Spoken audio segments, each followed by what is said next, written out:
अनिल यादव जी, क्या आंदोलन और धरने की जगह अब बदल जाएगी?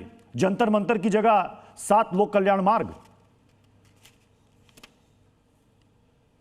मुझे लगता है कि जगह बदले या ना बदले, हालात बदलने ज्यादा जरूरी है। आज चर्चा इस बात पे होनी चाहिए कि इस देश में ऐसे हालात आ क्यों गए, आखिर क्यों इस देश के नौजवानों को, छात्रों को सड़कों पर बैठना पड़ा। और पिछले 2 दिनों में जो हमने दृश्य देखे हैं, जो तस्वीरें सामने आई हैं, उसे देखकर इस देश का कोई भी आम आदमी, मैं समझता हूं चाहे वो कितना ही बड़ा मोदी सपोर्टर भी हो, वो भी ये कहेगा कि ये नहीं करना चाहिए।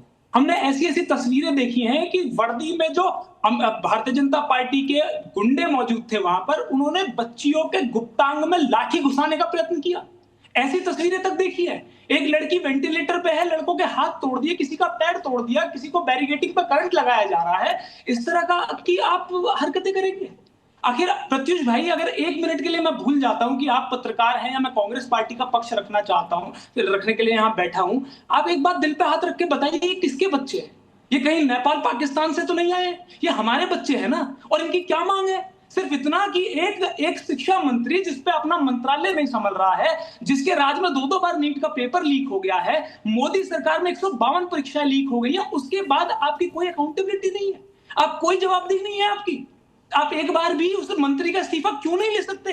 आपको ये गद्दी कोई, आपको ऐसा तो है नहीं कि राजशाही से मिली है, लोकतंत्र से मिली है ना, इसी जनता ने चुन के दी है। तो जब आज ये जनता मांग कर रही है कि इस्तीफा दे दीजिए, तो आखिर क्या समस्या है कि आप इस्तीफा नहीं दे पा रहे हैं?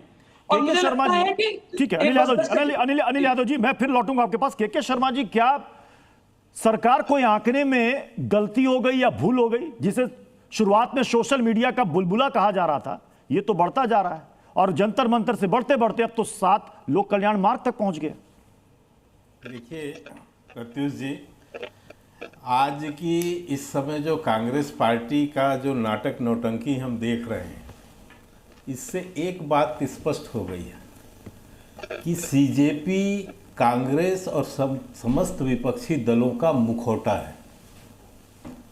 ये इसलिए स्पष्ट हो रहा है कि अभी तक तो सीजेपी को कहा जा रहा था कि एक अलग तरह की पार्टी है, अलग वो है, लेकिन जिस ढंग से अब माइलेज की होड़ लगी है, सुबह से हम देख रहे हैं, कहीं केजरीवाल, कल डिम्पल वहाँ पहुँच गई, अभी शरद पवार जा रहे हैं सीजेपी के उसमें, कांग्रेस पार्टी पहुँच गई जंतर मंतर में। तो ये जब कांग्रेस पार्टी, विपक्षी दल पूरे देश भर में पूरी तरह से विफल हो गए, जनता ने इनको नकार दिया, जनता इन पर विश्वास नहीं कर रही है, जनता इनकी बातें सुनने को तैयार नहीं है, तब इन लोगों ने एक मुखौटा तैयार किया और उसे सीजेपी बनाकर वहां पर बैठाया। मैं पूछना चाहता हूं, कल जो प्रदर्शन था वो किसका था? सीजेपी का था या छात्रों का था? ये सीजेपी क्या थी सर? ये तो राजनीतिक दल बनाया है। नहीं तो